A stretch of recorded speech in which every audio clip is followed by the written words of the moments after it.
yung tinapa na binili ko sa palengke. Ayan o. Gumagalaw-galaw pa.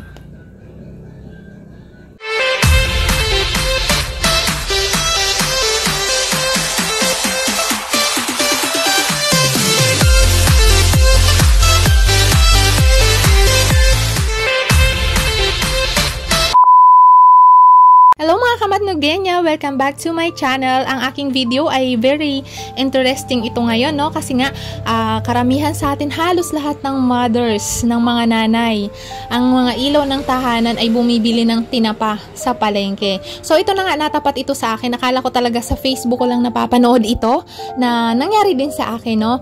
At yun nga, nung iluluto ko na yung aking munggo at akin ang hihimayin yung tinapa, nagulat na lang ako sa aking nakita at meron pala siyang mga tao. Alam nyo po yun? Yun, meron na siyang mga uod. Ibig sabihin, nataihan na siya or naihian na siya ng langaw doon pa lang sa palengke nung na-display siya. Kasi nung binili ko siya mismong araw, tapos pagkagabi magluluto ako ng munggo, hihimayin ko na siya.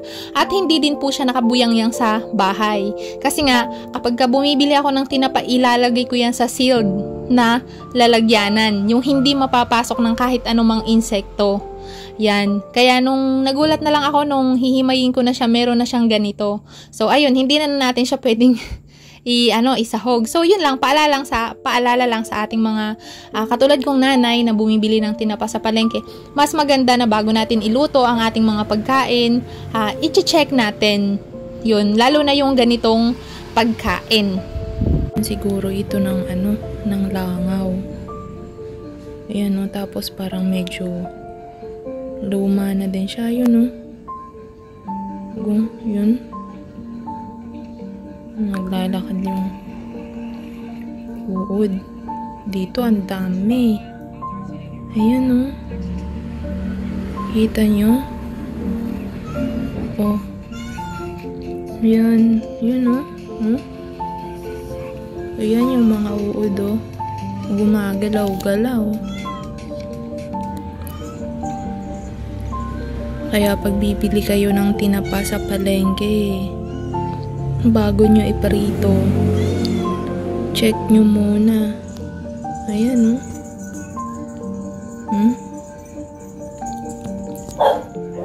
Ayun o. Oh. Ayan. Tig 120 yan na. Tig 120. Sabi niya 110 na lang. Sabi niya ganun. 4 ito eh. Yan. Itong dalawa meron siyang uod. Yung dalawa wala. Kasi magkadikit itong ganyan eh. Siguro ito naihian na ng langaw, no? Yung tipong kapag bumili kayong tinapa sa palengke, lagi nyo munang i-check bago nyo lutuin. Kahit ba naman mapiprito yan sa mantika eh. Yan. Ayun pala yung ng langaw. Nasa ulo niya. Yan o. Kadiri. Tsaka luma na yung isda. Hindi ko napansin kasi. Malapit lang kasi ito sa daanan eh. Kaya doon na ako bumili. Di na ako. Ayan o. Tae ng yan, ng langaw. Yung mga itlog ng langaw yan, no?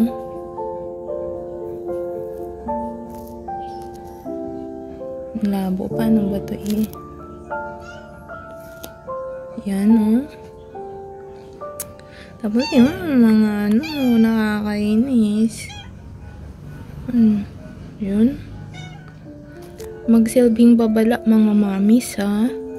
Kapag bibili kayo ng tinapa sa palengke, kasi nga nadadapuan ng langaw eh.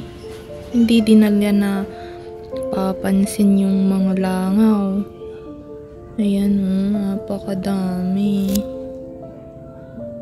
Grabe. Nakatawad ka nga ng 10 pesos. Hindi naman ako tumawad eh.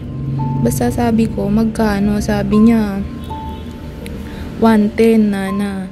110 na. Tig 110 na lang, sabi niyang ganun. Kasi 120 dapat yan. Yung pala kaya, hindi naman niya napansin na merong ganyan. Pero naku po, kakainin yan. Buti na lang talaga chinek ko bago ko iprito. Yan. Yung tinirahan na ng dito, yung hasang niya. Tsaka luma na din pala yung isda. Makikita mo naman na din, luma na yung isda. Tapon na. Yun yung itlog ng langaw. Ito. Kadiri.